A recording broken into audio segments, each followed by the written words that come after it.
Holy cow. What is it? Oh, a skeleton. Well-dressed skeleton. Khaki trousers, boots, aviator's helmet. But it takes years to turn a body into a skeleton. And those clothes aren't even weather-beaten. Wow! A freshly made skeleton.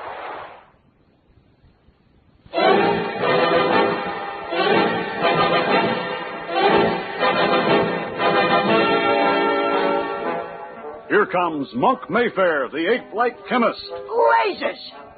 Ham Brooks, the sword-wielding lawyer. Take that! Rennie Renwick, the two-fisted engineer. Holy cow! Long Tom Roberts, the adventurous electrical genius. Pipe down, you guys. Johnny Littlejohn, the fighting archaeologist. I'll be super amalgamated. And their leader, the greatest adventure hero of the 1930s, the man of bronze, Doc Savage. The Variety Arts Radio Theater, by special arrangement with Condé Nast Publications, presents The Adventures of Doc Savage, a new series of radio adventures based on the novels by Lester Dent. Today, Island of Death, Chapter 4 of the fantastic story, Fear Key. Doc Savage and his 5 aides are on the trail of the Fountain of Youth gang, headed by a criminal named Santini and a crooked lawyer named Hallett. Santini's gang has kidnapped Doc's cousin, Pat Savage, under the mistaken belief that she is one Kel Avery, who knows the whereabouts of a mysterious package from an island in the Caribbean. Also involved is a man named Dan Thunden, who claims to be 131 years old and who apparently knows the secret of the package. During a struggle in a secluded beach shack, Doc's aide, Johnny Littlejohn, has been shot and left for dead. Santini, realizing he may incur the wrath of Doc Savage for the murder, takes off by seaplane for the mysterious Caribbean island. As today's chapter opens, Doc Savage, his aides, Kel Avery and her bodyguard, DeClima, are winging over the Caribbean in one of Doc's super-speed planes. Thunderbolts. Doc, I think Johnny's coming out of it. Thunderbolts. What's that, Johnny? Thunderbolts. In my head. In my chest. Take it easy, pal. You'll be out of it pretty soon. Monk, where are we? Over the Caribbean. Good many miles off the southern tip of Florida. The last thing I remember. Folding up in that Long Island beach shack. Say, aren't I supposed to be dead? Nah, your bulletproof vest saved you. Of course, Doc designed to protect us only from an occasional bullet. For the look of your suit, you got a whole gunful shot at you. So you're probably stumped. But you apparently were conscious enough to hear everything that was said around you. Doc! What do you mean? You talked when we found you. Maybe you don't remember it. Doc shot some stuff into you to make you rest. But in the meantime, he told us the whole story. What whole story? That Santini and Thunden fought over the parcel they had stolen from the postal couriers. That they found a map to an uncharted island in the Caribbean. And that they were both very disappointed to discover that the parcel contained only swamp grass instead of what they really wanted. Which was? That we still don't know. But your description of the map gave us enough to go on to follow them. I recall now. It was like a dream.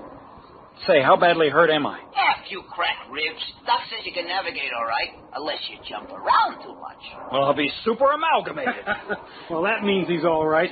A really sick man couldn't think of such words. Ham, you're here too? Indeed, along with the rest of the crew, plus Cale Avery and DeClima. But not Pat. No. Apparently Santini still has her. Thinking she's Miss Avery, of course.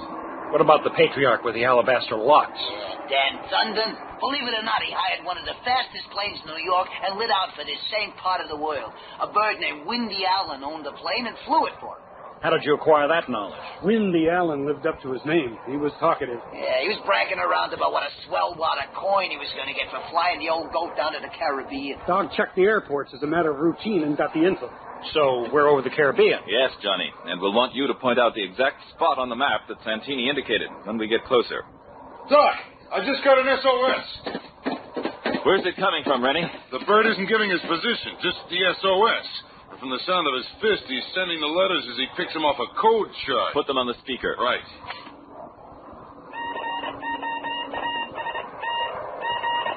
Whoever it is doesn't know the code. Let's try the directional antenna. Either northwest or southeast of us. Can't you tell near? Oh, hello, Miss Avery. No, the directional loop only shows the line of greatest intensity of the radio signals. The sending station is on a line drawn through our present position from the northwest to the southeast. But the only way we can tell the exact position is to take another bearing when we've gone a few miles. The radio SOS. I wonder... Wonder what, Mr. Reynolds? Never mind. Monk, get a map of the area. Right. Now, Johnny, where exactly did Santini indicate the island is? Well, let's see. Well, I'll be super amalgamated. What? There's no island shown where Santini had his finger on the map. Huh? There may be an island there, you know. How so, Doc? I got in touch by radio with the hydrographic office of the Navy. They looked over some old charts of the region for me, and it seems that some ancient maps do show the presence of a tiny island in this vicinity. Does this island have a name? Yes, Johnny. Fear Key. It's queer the guy don't give his position. Anybody with gumption would know enough to do that. All he's sending is the SOS. Whoever he is, he can't be far away. Right. How can you tell? Well, when you're close to a station, very close that is, there's a noticeable difference in the signal. You can almost hear the key close. I say, come look. What is it? An island. Down there in the middle of nowhere. Bank her around, Rennie. Right.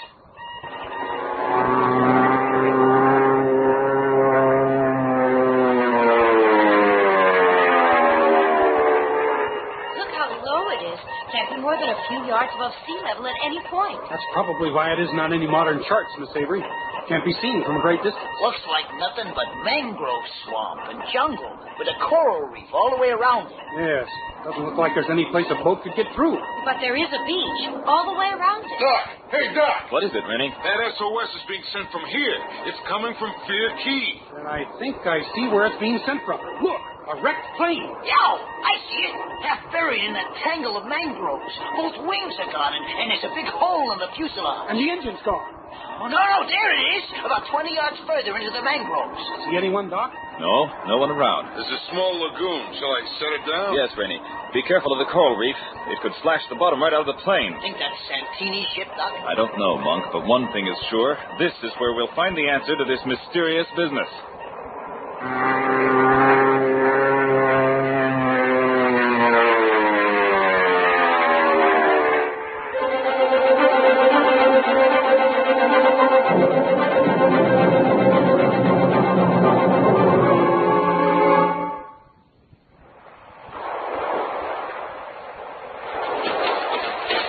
Yes, he is. Boy, what a wreck. And look, bullet holes all over it. Let's look around and see if there's any evidence of who brought it down here.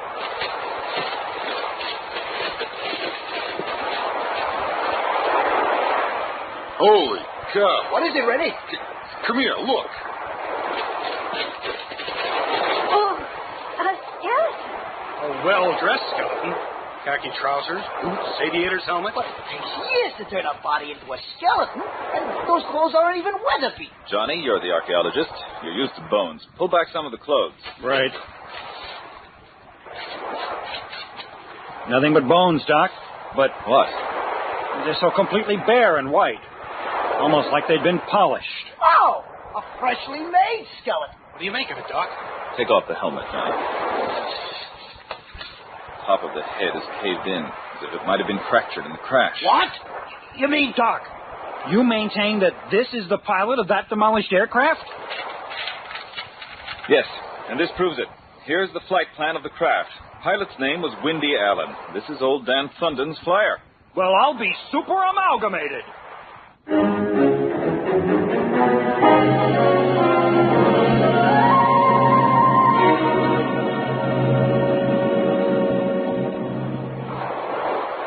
Well, the radio in this crate's still warm. That means someone used it for sending. Probably up until the time our plane was sighted. But who? That, Monk, is the interrogative of the millennium. There are tracks here in the sand which tell quite a bit. The ship must have been shot down by Santini and his crowd. Dan Thunden and his pilot must have been aboard. Apparently, Thunden escaped into the jungle, but the pilot got a fractured skull in the crash. Santini and his crew searched the ship and then headed off into the jungle.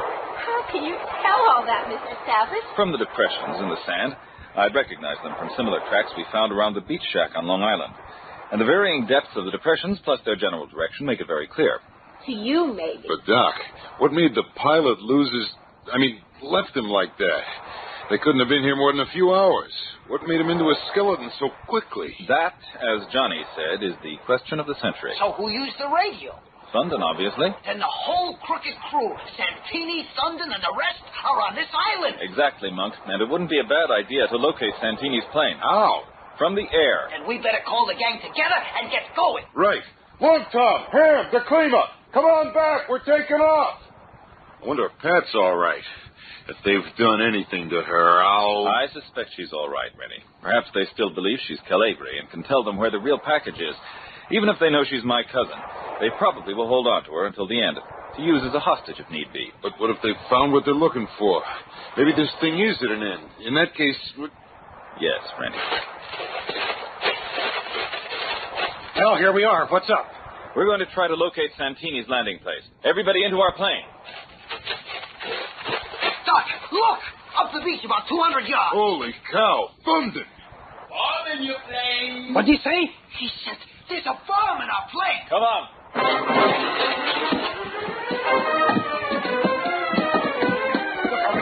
I don't get it.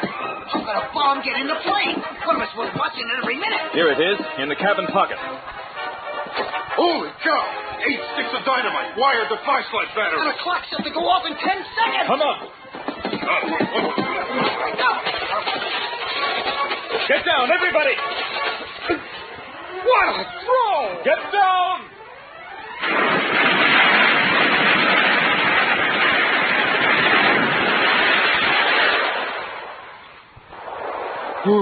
Holy cow, that was close. Come on, let's get after Thunder. Wait, Monk. Look back this way, down the beach.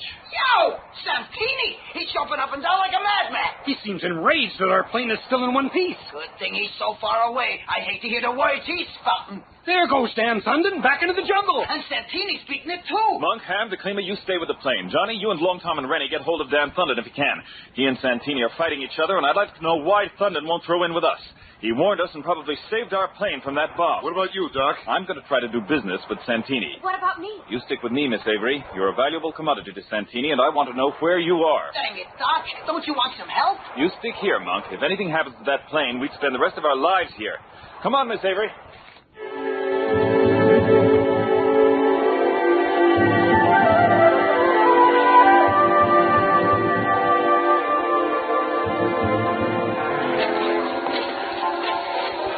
Santini's heading straight across the island. How can you tell? There's still enough sand and swamp grass to make out his trail, and he seems to be following a definite path, one cleared through the jungle some months ago, judging by the shrubs that have grown up around it. I wonder how far ahead of us he is. Well, not too far, I'd say, judging from the occasional cry of birds as he passes.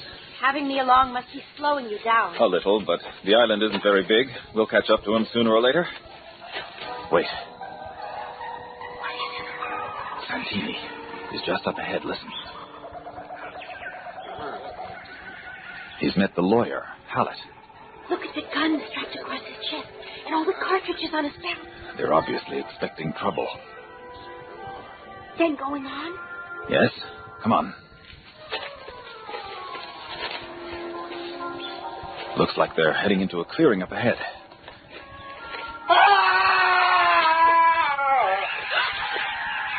That was Hallett.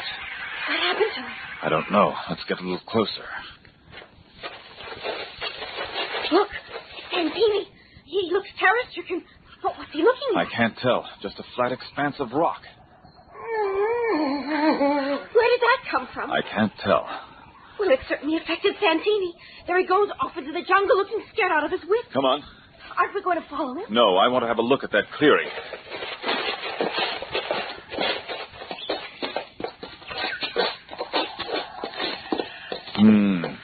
Interesting.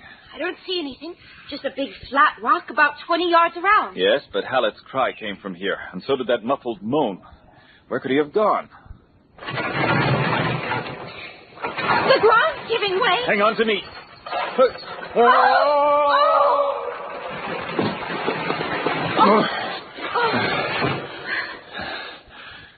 Mr. Savage, where are you? It's pitch black. Wait a moment. I have a flashlight. There. What happened? We evidently fell through a trap door of some kind, built into the rock above. What triggered it, I don't know. What is this? A subterranean chamber, carved out over eons by underground waters. Look, a passageway. Yes. Let's see where it leads.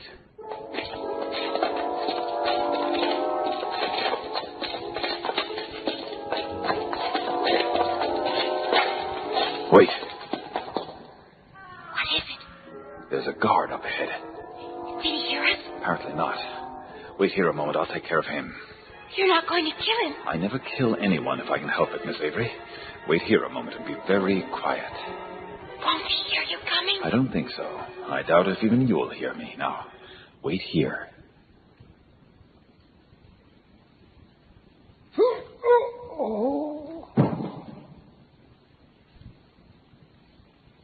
That did it. Oh, I didn't hear you come back.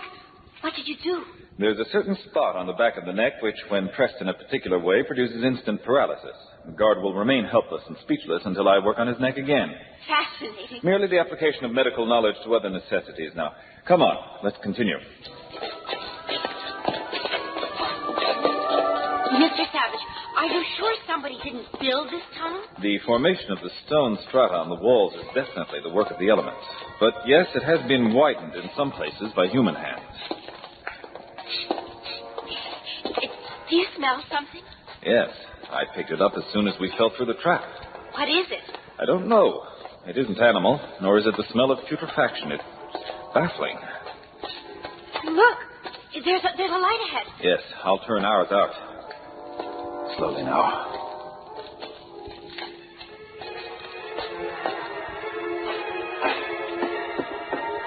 It's a large cavern with men digging. Yes. 2 of them are leaking and Shorty. 2 who tried to abduct me in New York. Someone's coming. It's Santini. Hermate, stop making noise! What's up, boss? Oh, che vergogna. What a shame. Our good friend Hallett has met with misfortune. You mean Doc Savage got him? Worse than that, my perspiring friend. What you mean, worse? There was a trapdoor in the rock of which we knew nothing. Hallett walked in advance and fell through. He screamed, and I saw what happened to him before the trapdoor closed again. It was ghastly. And after the trap closed, I could hear him moan. Si, senors. He is a skeleton by now. Oh. It's that old Dan Thunden's work. Yeah. Old Rip. He sure caused us a mess of trouble. It might have been better if we hadn't tried to double-cross him in the first place. Giving him his half-split in the racket would have been better than going through what we're going through. It is spilled milk, my dear Shorty. How were we to know that old Thunden would steal the package containing all of the product we had and mail it to this relative of his, Kel Avery? Kel Avery. I'm still wondering if the girl we got is really Kel Avery or that Doc Savage's cousin. We shall know the answer to that before long, Leaking, I promise you. Why did old Dan Thunden send the girl the package in the first place? It was undoubtedly his first step in an effort to persuade her to furnish financial backing for his project. You mean old White Whiskers is trying to market his stuff himself? See, that is my guess. Did you destroy Savage's plane? No! The bomb was in the plane, but Dan Thunden was watching unknown to me. He jumped out and yelled a warning to get the bomb out in time. Why'd Thunden do that? Is he working with Savage now? No, this is the game of a mastermind. He hopes for Savage and his men to vanquish us. Then he will step in and eliminate the Savage. Give old Thunden credit. He's got a brain. Been around 131 years. A guy that old ought to have some gray matter. Enough of this. You had better resume the search. We must find Dan Thunden's supply of the material. That old devil has hidden it well. Think it's in this mess of caves? I'm not certain, but it is likely. It was in these caves that Dan Thunden dwelled for the 91 years since his ship was wrecked here in 1843. It is reasonable to think that he would store it here. Well, you may be right at that. Hey, Doc Savage is in here. How do you know? Oh, the guard on the passage is laid out. He's paralyzed or something. Only that bronze guy could have done it. Allegri, search the cavern. Find him. There he is! Shoot! Miss Avery, run! Follow me! back along the corridor. Perhaps there's another way out. Here's where we came in. No getting out here. Keep going. I think they're gaining on us. Look, up ahead, a door. Can you open it? I don't find any handle or fastener, and the hinges are on the other side. Can you break it down? No good. Too solid.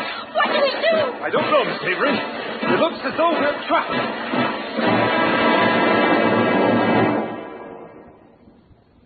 Will the Santini gang finally succeed in getting Doc Savage and his companions out of the way? Or will Dan Thunden intercede once again to save them? And what is the mysterious secret that instantly turns men into skeletons? Don't miss Terror Underground, Chapter 5 of Fear Key, next time on The Adventures of Doc Savage.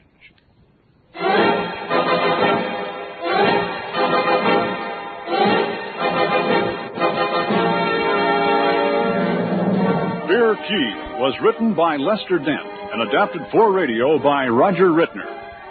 Featured in the cast were Daniel Chodos, Robert Towers, Art Dutch, Bill Ratner, Kimmett Mustin, Marcia Kramer, Michael McConaughey, Douglas Kohler, and William Irwin. Also heard were Glenn Shattuck and Bob Wine. Sound effects were created by David Surtees, assisted by Jerry Williams. Production assistance by Samantha Kimmel and Doris Christie. Engineering by Denny King.